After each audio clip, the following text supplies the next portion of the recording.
प्यारे बच्चों, most welcome है आपका प्यारा सा एजुकेशन प्लेटफॉर्म सफल क्लासेस में। प्यारे बच्चों, क्लास नाइन्थ का आपका हिंदी का जो 24 सितंबर से आप लोग का एग्ज़ाम होने वाला है, मैं उसका ओरिजिनल पेपर यानी सब्जेक्टिव का बताने जा रहा हूं, जो सीधे आपके बोर्ड एग्जाम में 100% हूबहू यही देखने को मिलेंगे। क्लास नाइन्थ अर्धवार्षिक परीक्षा सितंबर यानी 24 सितंबर को जो आपको होगी। मैं अभी सब्जेक्टिव का बताने जा रहा हूँ प्यारे बच्चों। ऑब्जेक्टिव का बता दिए हैं, जा करके देख सकते हैं, ठीक है। इसी जो है चैनल में डाल दिए हैं। प्यारे बच्चों, सब्जेक्ट कोड जो रहेगा आपका 101 रहेगा, समय 3 घंटा 15 मिनट का वही रहेगा, और फुल मार्क्स 100 का रहेगा, जिसमें से आपको मैं 100 का सब्जेक्टिव बताने जा रहा हूं, और आपको जो है बोर्ड एग्जाम में 85 अब सब्जेक्टिव का जवाब देना है, ठीक है। प्यारे बच्चों, अगर इस एग्जाम को आप क्वालिफाई नहीं करेंगे तो फाइनल बोर्ड में जो है क्लास 10th में जो है आप लोग क्या प्रवेश नहीं कर सकते, ठीक है। ज़्यादा से ज़्यादा जो है आप लोग अपने दोस्तों को शेयर कर देंगे, है ना, ये कंडीशन है। और इस निर्देश को जो है पढ़ करके आप समझ सकते हैं। प्लीज़ प्यारे बच्चों, आप लोग जो है ना, शेयर कर देंगे ज़्यादा से ज़्यादा। ये गद्यांश है, क्या है ये गद्यांश है। देखिए, एक गद्यांश पढ़ने का ट्रिक क्या होता है, सबसे पहले एक एक लाइन को हम लोग पढ़ेंगे। देखिए, कह रहा है कि निम्नलिखित गद्यांश में से किसी एक गद्यांश को पढ़कर नीचे दिए गए प्रश्न के उत्तर दे। प्रत्येक प्रश्न 2 अंक का। देखिए, आप क नंबर का पूरा पढ़ लेंगे। कह रहा है कि हिंदी संवैधानिक रूप से भारत की राज्य भाषा है। भारत के हर एक वर्ष 14 सितंबर को हिंदी दिवस मनाया जाता है। भारतीय भाषा में केवल हिंदी ही एक ऐसा भाषा है जिसे राष्ट्रीय के रूप में अपनाया जा सकता है, क्योंकि यह भाषा अधिकार भारतीय द्वारा बोली और समझी जाती है। बहुत सरल, सहज और सुगम भाषा होने के साथ हिंदी विषय की संभवतः सबसे वैज्ञानिक भाषा जिसे दुनिया भर में बोलने और चाहने वाले लोग बहुत बड़ी संख्या में मौजूद है। हिंदी विश्व में तीसरी सबसे ज़्यादा बोले जाने वाली भाषा है। तो देखिए प्यारे बच्चों, 2 नंबर का है। इस गद्यांश को तो मैंने पढ़ लिया, आप क्वेश्चन को पढ़ते हैं। कह रहा है कि भारत की राज्य भाषा कौन है, तो देखिए क्या है, हिंदी संवैधानिक रूप से भारत की राज्य भाषा है। भारत में हर एक वर्ष 14 सितंबर को हिंदी दिवस मनाया जाता है। उसके बाद कह रहा है प्यारे बच्चों, भारतीय भाषा में केवल हिंदी ही एक ऐसा भाषा है जिसे राष्ट्रीय के रूप में अपनाया जा सकता है, ठीक है। इतना लिख दीजिएगा, आपको 2 नंबर मिल जाएगा। हिंदी दिवस कब मनाया जाता है, तो लिखना भारत में हर एक वर्ष हिंदी यानी 14 सितंबर को हिंदी दिवस मनाया जाता है। इतना लिख दीजिएगा, 2 नंबर का आपको 2 नंबर मिल जाएगा। अब देखिए, हिंदी को किस भाषा के रूप में अपनाया जा सकता है, तो प्यारे बच्चों आप कह रहा है क्या, हिंदी को किस भाषा के रूप में अपनाया जाता है, तो यहाँ लिखना है। देखिए, कह रहा है कि भारतीय भाषा को केवल हिंदी ही एक ऐसा भाषा है जिसे राष्ट्रीय के रूप में अपनाया जा सकता है। किसके रूप में, राष्ट्रीय भाषा के रूप में अपनाया जा सकता है। इतना लिख दीजिएगा, आपको क्या कहेगा, आपको 2 नंबर मिल जाएगा, ठीक है। इसी तरह पढ़ के जो है प्यारे बच्चों, आप जो आसानी से 2-2 नंबर जो है आप प्राप्त कर सकते हैं, ठीक है। आप देखिए, कह रहा है इस गद्यांश को उचित शीर्ष तक देखें यानी दे। कह रहा है कि प्यारे बच्चों, आप कह रहा है कि श्री रामानुज आचार्य बड़े ही विद्वान और उदार प्रकृति के थे। वे चरित्र बल और भक्ति में आदित्य थे। उनकी सबसे प्रसिद्ध रचनाओं में से एक रचना श्री भाष्य है। 16 वर्ष की अवस्था में ही श्री रामानु आचार्य सभी वेदों और शास्त्रों का ज्ञान अर्जित कर लिए थे, है ना। 17 वर्ष की अवस्था में ही उनका विवाह हो गया था। उन्होंने गृहस्थ आश्रम का त्याग कर श्री रंगम के यदिराज सन्यासी से ऐसे सन्यास की दीक्षा प्राप्त की थी। ये पूरा पढ़ लीजिए। अब कह रहा है क्या, क्वेश्चन कह रहा है प्यारे बच्चों, कह रहा है कि श्री रामानुज किस प्रकृति के थे, तो लिखना श्री रामानुज बड़े ही विद्वान और उदार प्रकृति के थे।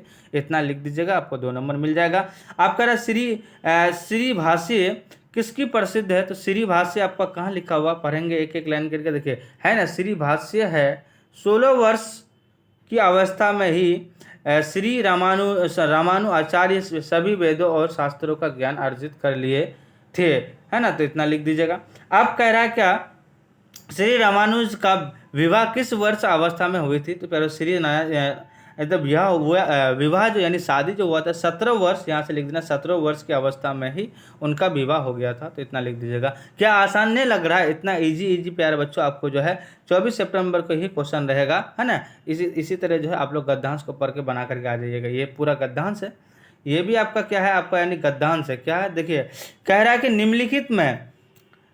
निम्नलिखित किसी यानी गद्यांश में से किसी एक गद्यांश को पढ़कर नीचे दिए गए प्रश्न के उत्तर दे। प्रत्येक प्रश्न 2 अंक का है, ठीक है। ये सुमित्रा नंदन पंत जन्म 20 मई 1900 ईस्वी में वर्तमान उत्तराखंड राज्य के कौसनी में हुआ था। देखिए एक एक को पूरे लाइन को जो है पढ़ना है, यहाँ तक, यहाँ से लेकर के यहाँ तक। उसके बाद कह रहा है कि प्यारे बच्चों आप देखिए क्वेश्चन यही तो पकड़ आ गया। देखिए आप कह रहा है कि क्वेश्चन को पढ़ते हैं। सुमित्रा नंद का जन्म कब और कहाँ हुआ था? तो देखिए सुमित्रा नंदन का जन्म 20 मई 1900 ईस्वी को वर्तमान उत्तराखंड के यानी राज्य के यानी कौसानी में हुआ था, ठीक है। इसको इतना लिख दीजिएगा। अब कह रहा पंत की काव्य प्रतिभा के पंख किसके बीच खुले? पंत कहाँ लिखा हुआ है? देखिए आप एक एक करके हम लोग देखेंगे, है ना। पंत कहाँ लिखा हुआ है प्यारे बच्चों? देखिए पंख है ना यहाँ पे, कह रहा है कि आपका यानी देखिए पंत है ना, यहाँ पंत यहाँ पे, तो यहाँ से लिखेंगे कहाँ से?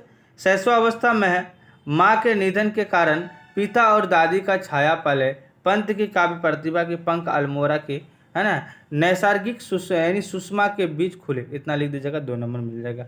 प्यारे बच्चों आपको जो है गद्यांश से बहुत इजीली जो है आपको जो है नंबर आप उठा सकते हैं अगर बढ़िया से पढ़ लीजिएगा। पहले जो है गद्यांश पढ़ने का तरीका है पूरे लाइन को पढ़ लेंगे, उसके बाद तब एक एक करके आंसर को देंगे, ठीक है। ये गद्यांश है, ठीक है।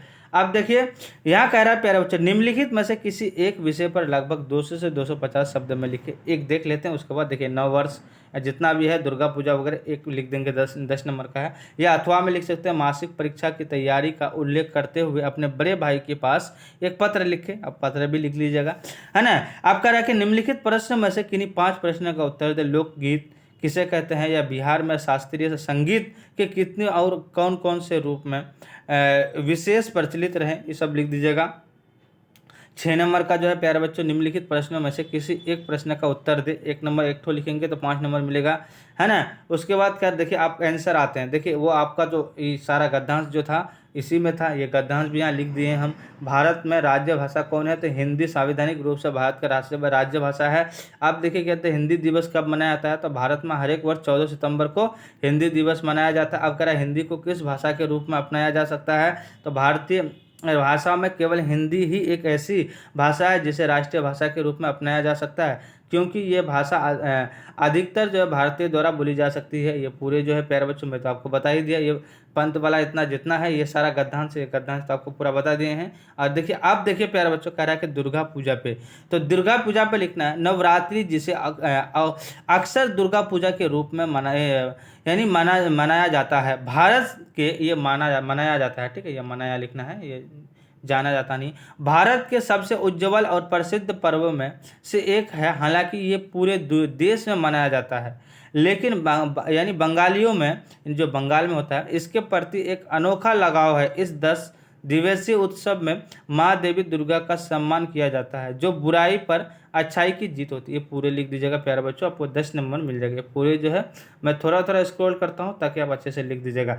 आप कह रहा है प्यारे बच्चों कि बढ़ती हुई महंगाई पर 2 छात्रों के बीच संवाद को लिखे।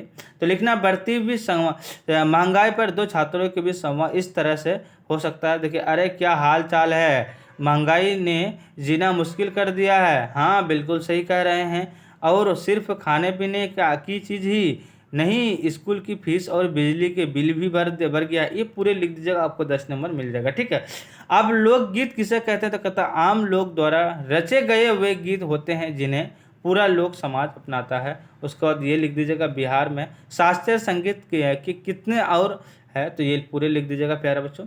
अब 5 का 2 लिख दीजिए, बिहार में शास्त्रीय संगीत के कितने और है? ये 5 का ये है। समुद्र शीर्षक कविता के अनुसार मनुष्य और समुद्र की प्रकृति में क्या अंतर है? उसके बाद ये मेरा ईश्वर मुझसे नाराज है, कवि ऐसा क्यों कहता है? उसके बाद ग्राम गीत के मेरुदंड क्या है? उसके बाद लिख दीजिएगा ये है प्यारे बच्चों आपका यानी निबंध लेखक में कितने कल्पना का क्या महत्व है? तो लिख देना है किसी भी चीज़ का सुंदर और रुचिपूर्ण बनाने के लिए कल्पना का बहुत महत्वपूर्ण होता है, ठीक है। ये पूरे लिख दीजिएगा, आपको जो है आपको यानी 2 नंबर मिल जाएगा। प्यारे बच्चों मुझे आशा है, उम्मीद है कि आप लोग सारा जो है सब्जेक्टिव जो है 24 सितंबर को हल करके आएंगे।